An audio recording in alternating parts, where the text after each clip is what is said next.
Hello, everyone, and welcome to the Wise Decision Maker Show, where we help you make the wisest and most profitable decisions. And today, we'll be talking with Nate Martin, the CEO of PuzzleBreak, about how they make good decisions on remote work, hybrid work during the pandemic, as well as how they support others in their pursuit of team building in hybrid and remote contexts. So let's start with your company, what you did. What did you learn, Nate, from the transition during the pandemic to hybrid work, remote work? What was the most important thing that you learned during this time? Man, that is a very big question right off the bat. We learned a lot of lessons, both for ourselves and for the people that we serve. Maybe the biggest single takeaway that we eventually got, and it took a minute, is that remote work just works in a way that I don't think anyone really expected. We all suspected. But what we found, both for us at PuzzleBreak and for all of the folks that we help, remote work is working for a lot of people. Not everyone everywhere, but a lot more than kind of we thought it would. Excellent. And tell me a little bit more about how you got to the point of helping others with team building and remote work, and generally how you built PuzzleBreak. What's your story? What's your journey? Right. So as you say, I'm the founder and co-founder and CEO of PuzzleBreak, which is actually the first American escape room company.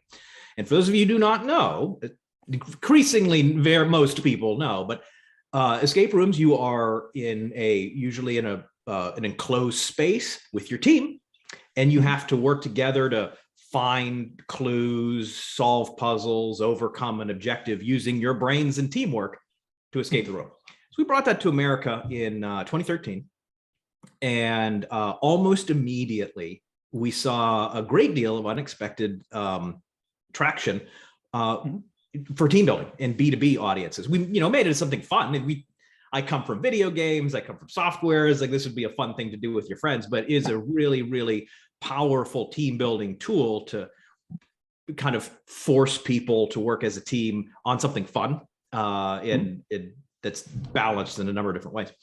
So then we develop more kind of B2B content, more team building stuff. We develop portable team building solutions. We'd go to meetings and offsites and all this. Then the pandemic happens. Yeah. And that hit us and everyone on our field, both escape rooms and in-person team building, devastatingly hard, as you might imagine. But because we design experiences kind of is our business, we very quickly made a pivot to virtual. And so we rolled out, the global lockdowns really started to happen in March of 2020. In April, just 1 month later, we rolled out our first virtual team building experience for remote audiences. At that time in lockdown, we still do this a great deal to this day, using the general principles that we had found kind of delivering this with in-person kind of puzzle challenge escape room experiences. It was a huge hit. Everyone in the world needed it. And here we are today. And it's been a wild ride. Excellent. So tell me, if I was inside your remote experience, what would it look like?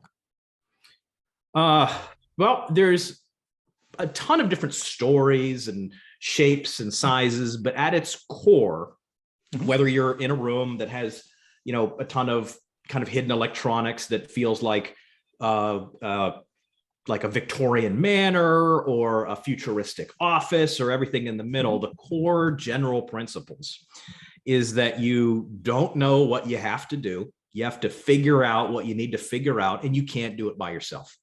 And so there's like patterns that you need to find in the form of whatever appropriate clues.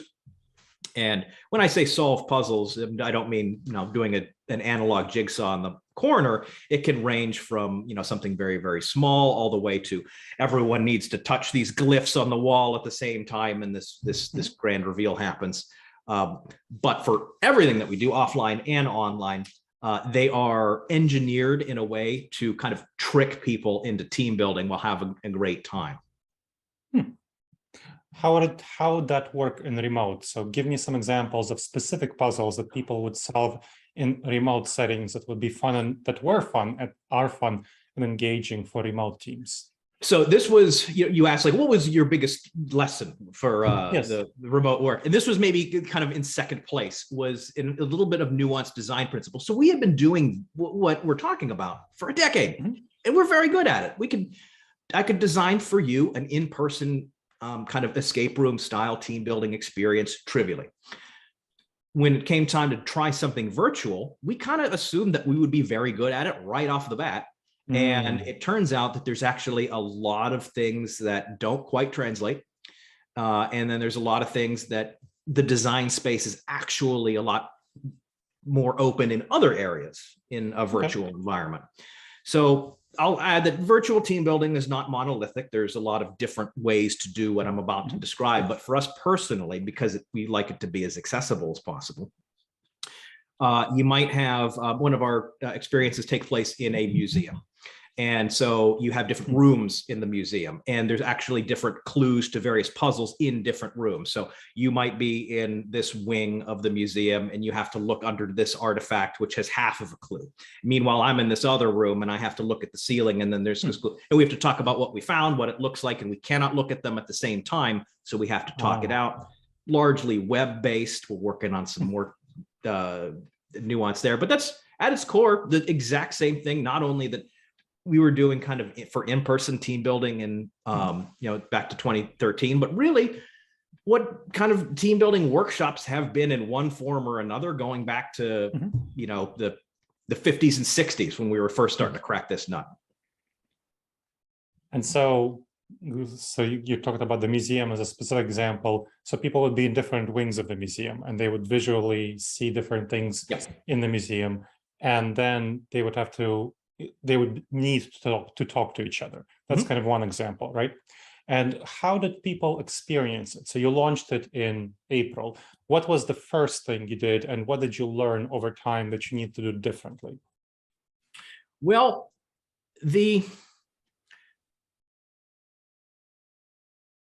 it's a very good question. There's an element of, we were talking about it already, kind of open communication. Now, I'll add that not every team building exercise needs to have this exact flavor of kind of communication. There's a lot of different ways to do this.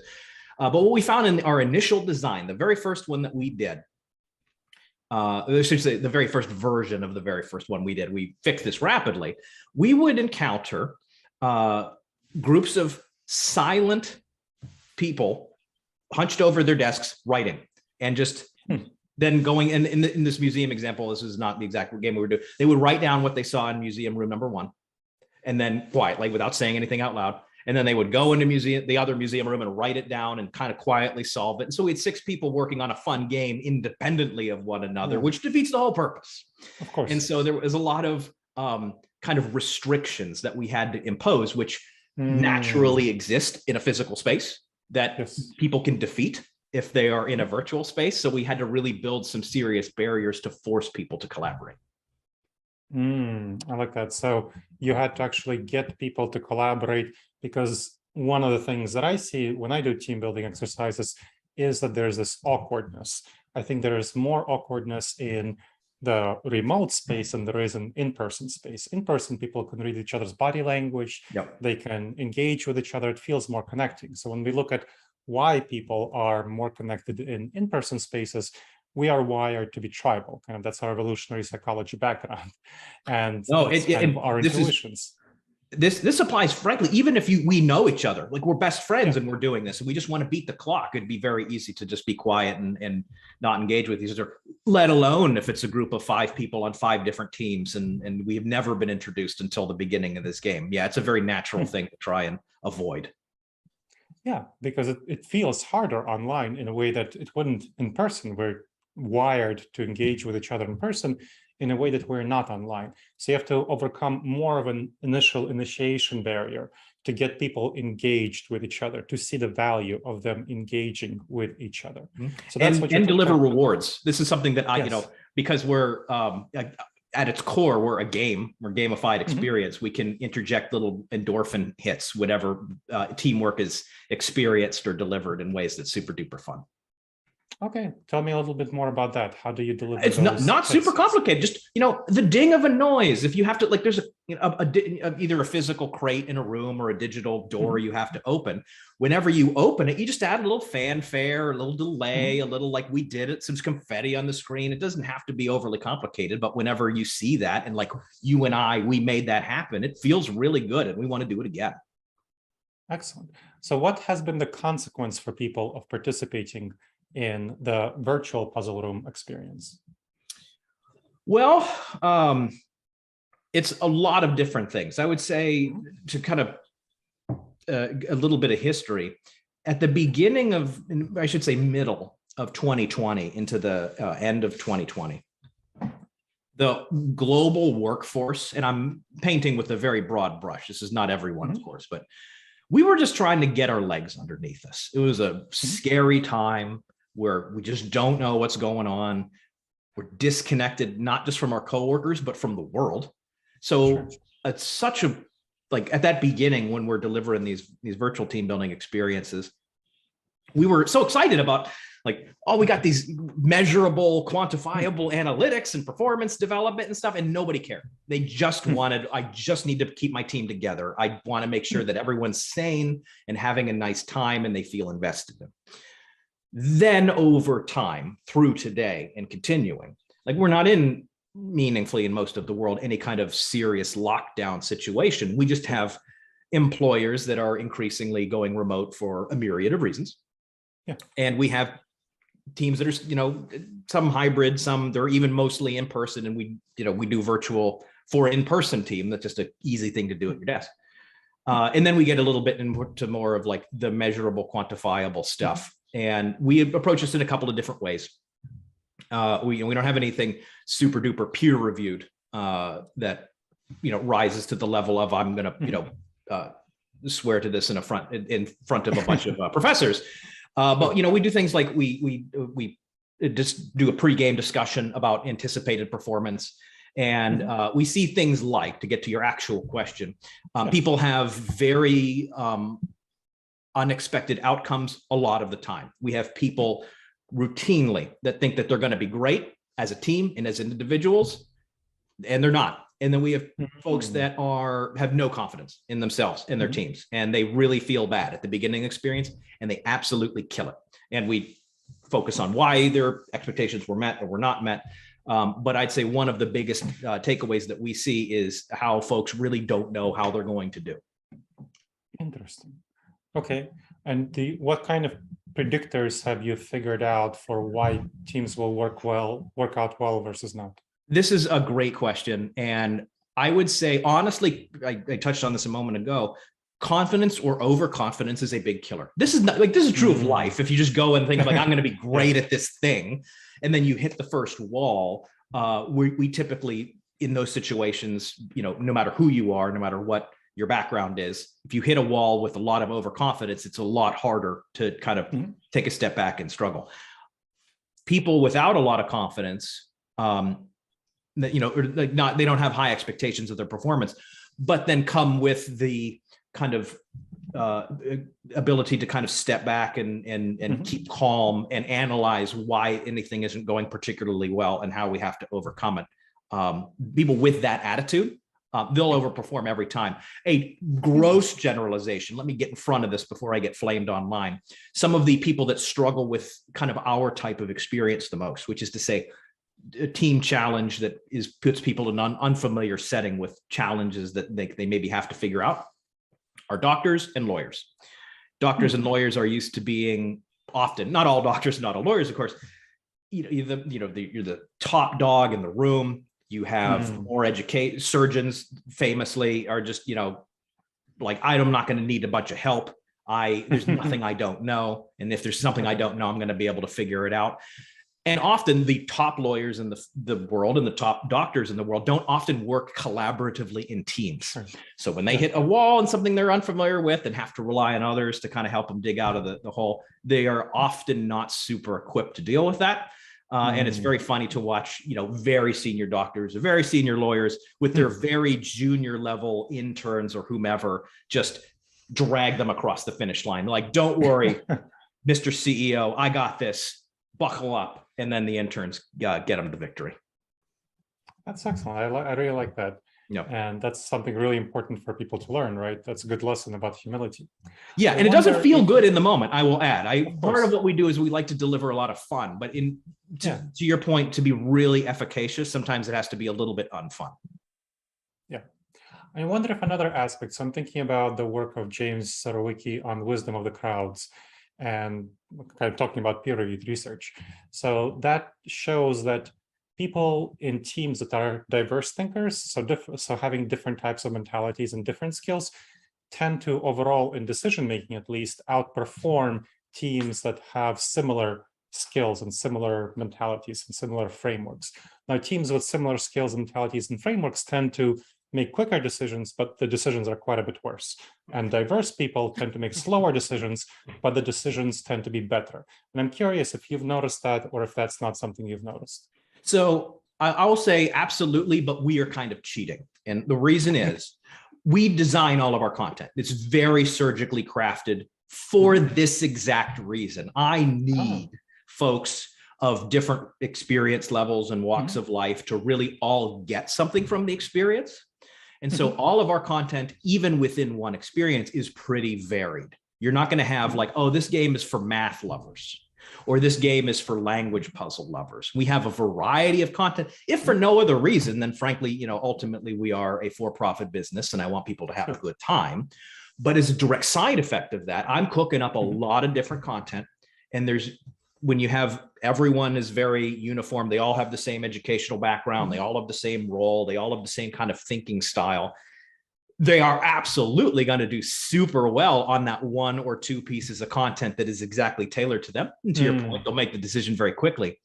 But indeed, when they hit everything else, they will get beaten 10 times out of 10 by the diverse thinkers. The exception here is, I guess, when people are self-aware. We do see a lot of, I just got done throwing a fair amount of shade at senior doctors and senior lawyers. There are many, many people who are super senior in their field who recognize their own weakness. And so even if it is a little bit, they're not the most diverse group. If they recognize that they're not the most diverse group and really go out of their way to listen to the folks in their group that don't look or think like them, they're going to, in our general experience, do just as well as a super varied team, as long as they have that awareness. That awareness is pretty difficult to get. You're not wrong. It's part of, I don't know if we would exist or be successful if everyone was good at that naturally, for sure. Sure. And that's something that you help folks develop. Now, when people come to your puzzles a second time around, so I assume you have many repeat customers. So when they come a second time around, how's their experience different in this virtual example? So let's focus on the virtual. And that's fair. And I'll say it's actually fairly consistent, both virtual, portable, hybrid, everything that we do. There are shades of similarities in the second time they come. In many ways, what an escape room is and the type of challenges that we present people is a bit of a learned skill. There's not a ton of people who were born absolute masters of the types of challenges that I like to throw at my players. It is very much, I kind of see what they're doing here. I'm going to kind of flex this muscle. Maybe, people who are really into puzzles generally, and oddly enough, musicians. This is a little bit studied why musicians are so good at puzzles and vice versa. I don't know if you know, the people that win the World Crossword Puzzle Tournament every year, everyone in the world comes together and does I think over half of those people are musicians. It's very uncanny how just that type of brain. Anyway, other than, musicians and people that do puzzles for a living, the second experience is second and beyond, because we often do repeat customers. It's really, really exciting because they have the right kind of confidence and they have the right kind of experience to really tackle the challenges as hard and as fast as they wanted to that first time. Now, we go out of our way to make sure that struggling through that first time is a wonderful experience. But and I'm getting a little bit ahead of myself. We have our experiences are tuned fairly difficultly because we want to make sure that everyone gets a full, nice, robust experience. And so to compensate, teams who are maybe not so experienced or it's their first time and they haven't learned these lessons, our experiences are mostly curated by our staff that are trained to kind of just that, curate the experience and make sure that everyone is engaged and everyone's buy-in. They're approaching these challenges in the right way. And so the second time, the third time, the fourth time, our staff are decreasingly involved as folks just kind of know how to operate as a team. They sort of know what to look for. They know how to think, and which is exactly what you want to see, because then they're working in teams outside of the game, conquering actual, factual, real life challenges in a way that, they won't always have my staff holding their hand. That makes sense. Good. Now, I want to jump to your own team, and I'm curious to what extent you use the puzzles or the early versions of the puzzle, you test them out within your team when you went remote. Is that something that happened? It is, yes, but not as much as frankly we should. This is one of, I wouldn't call it the biggest areas for opportunity of myself as a leader is our experiences. You can really only do them once. That's why we keep cranking them out. So we have a huge portfolio of these things. And a huge percentage of my staff are the folks that are curating these and running these games. And when they are hired, they need to play them immediately so that they are trained to be able to run them. So there's not a ton of meaningful ways that we can have our own teams use our own content, because they are the ones running the content. That said, there's any number of my kind of direct competitors or folks that do kind of similar things. And frankly, and this is not unique to us, of course, the past 2.5 years have been just every day is just figuring out a new approach to a new challenge that life has thrown at us. So to answer your question, we don't do this as much as we should. We need to walk the walk better than we historically have. It's just particularly hard because so many of our staff are the ones that run the games and we can't easily play our own stuff. I imagine you have some competitors. I mean, something that you can probably easily do is do an exchange. There's absolutely the fortunate for a business perspective and unfortunate for what we're talking about here. So many of the folks in our space, as it were, are a little bit more tuned to just fun and games. Like, this is just a fun thing to do, like a nice morale event on Friday afternoons. We really lean into the professional development and team building. We have half-day workshops where it's just these super fun games. And so there exist, of course, solutions that also do professional development and like really build the team stuff. But dare I say, none of those folks are half as fun as we are. And part of the virtues of like why we're able to make content as good as we are, as I mentioned, I come from a games and tech background. I was at Microsoft for the first half of my career. And while I was there, and we would go to just from one horrible team building activity to the next horrible team building activity, I was the person on the team that made everyone miserable. I had no buy-in to any of these things. And so it's really, really challenging for me to like really find a ton of value, both as an individual participant and as a leader of employees in team building activities that you just don't want to be there. So that's a big part of it, and it makes it a little bit challenging. That said, we can do better. We can always do better for sure. Okay, so let's expand a little bit more on your own team. So you said you found out that remote works, and remote works for your customers. Now, what does it mean to have remote work for you, for your team? So our business is weirder than most. And so we have, we have in-person traditional, insofar as we basically invented them over here, escape rooms in our Seattle headquarters. And the folks that, greet people at the door and get people to the lobby, there's no doing that remotely. So we have that line of businesses with mostly in person. And same thing for when we do portable team building and we go to corporate events. We're physically sending people there.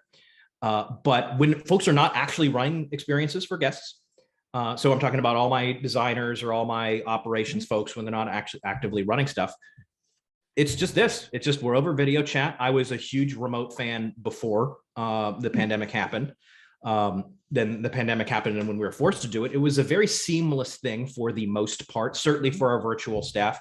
We like to, as I say, we're a Washington State business. A lot of our employees are Washington State. We like to keep it local, but we have lots of staff that I've never seen in person, and they've worked for us for years. Just work on the other side of the country, and it works out well. And part of why I'm super duper comfortable with that is not just the nature of the work, but is I imagine you're maybe familiar. There's a professor at Harvard Business School. His name is Raj Chowdhury. Do you know? So for the listeners who do not know, this is my absolute favorite thing, because we like to be data driven whenever humanly possible. He did a remote work. I think he called it work from anywhere. This is back in 2012. He began this study, so it's very much recent enough to be relevant to the modern workplace. But at this point, the pandemic is 8 years away, and he did a great big prolonged study with the U.S. Patent Office, where they do measurable, quantifiable work. And I'll skip to the end. He found that broadly, working remotely increased your productivity by close to 5%. And I saw that and I thought, I knew it, of course. And so, whenever we kind of had to go remote as we're building the team, kind of having a great big office with going back to the old ways, never crossed my mind once. Great.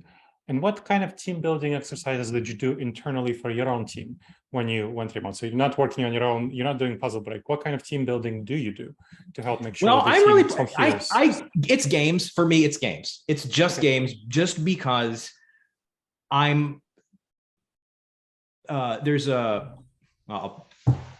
terms for this in every industry. Whether you're making widgets that somebody's going to use in the kitchen, or team building that somebody's going to make for anybody, that you have to design for kind of the least accessible, most difficult kind of person.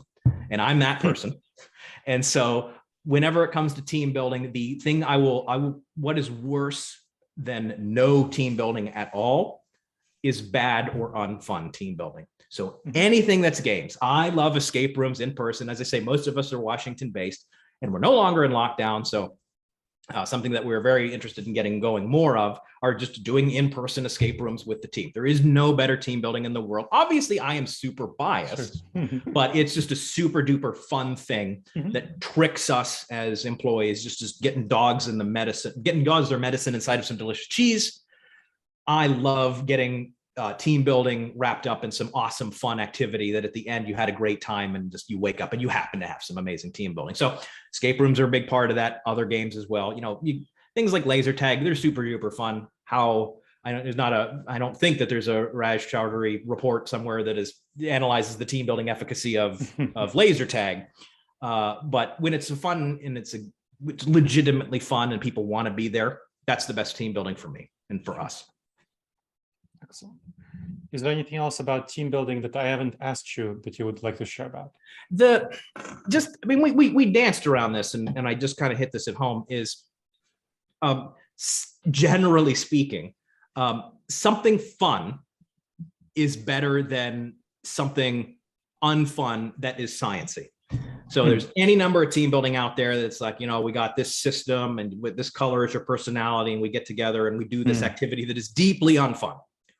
Or we have an activity that is, forget the science, forget the deliverables, forget the whatever, but you're going to work together as a team to conquer some objective, either mentally or physically or whatever. That's what I generally like. And anecdotally, at least, that's what works the best for everyone that we meet. Excellent. And can you let folks know where they can go to learn more about Puzzle Break? Of course. Our website is puzzlebreak.us. And all of our services there, ranging from our in-person escape rooms in Seattle for friends or coworkers, and our portable team building that we take to places. We didn't get too much into hybrid, but we also have, the hybrid team building. We'll come to your event and do, some people there, some people working remotely, all the way through virtual team building and our suite of games and workshops that are whole half-day things. All of that at puzzlebreak.us, and we hope you guys reach out. Excellent. Thank you very much, Nate. And thank you very much to our viewers and listeners for checking out the Wise Decision Maker Show. Yeah, thanks for hanging out with us today. Yeah.